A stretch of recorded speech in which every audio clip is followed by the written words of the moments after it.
ക്രിസ്ത്യാനികളുടെ പേരിൽ മുതലക്കണ്ണീർ ഒഴുക്കുന്നവരുണ്ട് ഇവിടെ. ക്രിസ്ത്യാനികളുടെ പേരിൽ മുതലക്കണ്ണീർ. ഓരോ ദിവസവും ക്രിസ്ത്യാനികൾക്കെതിരെ ഉത്തരേന്ത്യയിൽ ആക്രമണം നടന്നുകൊണ്ടിരിക്കുകയാണ്. ഇന്നും ജബൽപൂരിൽ ക്രിസ്ത്യാനികൾക്കെതിരെ ആക്രമണം നടക്കുന്നു. കഴിഞ്ഞ വർഷം മാത്രം 700 ആക്രമണങ്ങളാണ് ക്രിസ്ത്യാനികൾക്കെതിരെ നടന്നത്. മണിപ്പൂരിൽ 200-ലേറെ പള്ളികളെ കത്തിച്ചു. സ്റ്റാൻ സ്വാമിയെ മറക്കാൻ പറ്റുമോ സർ?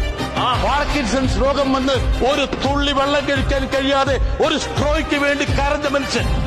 ആ മനുഷ്യനെ നിങ്ങൾ ജയിലിലിട്ട് കൊന്നില്ലേ? ഗ്രഹാം സ്റ്റേറ്റ്സിനെ മറക്കാൻ പറ്റൂ? ചുട്ടുകൊന്നില്ലേ? മക്കളോടൊപ്പം ചുട്ടുകൊന്നില്ലേ? ഇപ്പോഴും ആക്രമണം നടക്കുകയല്ലേ ചെയ്യുന്നത് സർ?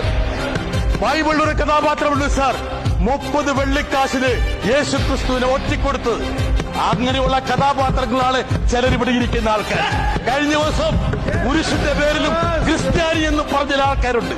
അവർ യഥാർത്ഥത്തിൽ യേശു ക്രിസ്തുവിനെ ഒറ്റുകൊടുത്ത യൂദാസിന്റെ പതിവിലകരിക്കുന്നതാണ് സർ.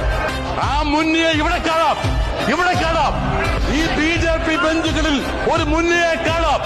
ഈ മുന്നിയെ തിരിച്ചറിയും മലയാളി, തിരിച്ചറിയും കേരളം, തിരിച്ചറിയും സർ. അതാണ് കേരളത്തിന്റെ ചരിത്രം. ഒരു തെറ്റ് പറ്റി മലയാളിക്ക്, ആ തെറ്റ് ഞങ്ങൾ തിരുത്തും വൈകാതെ.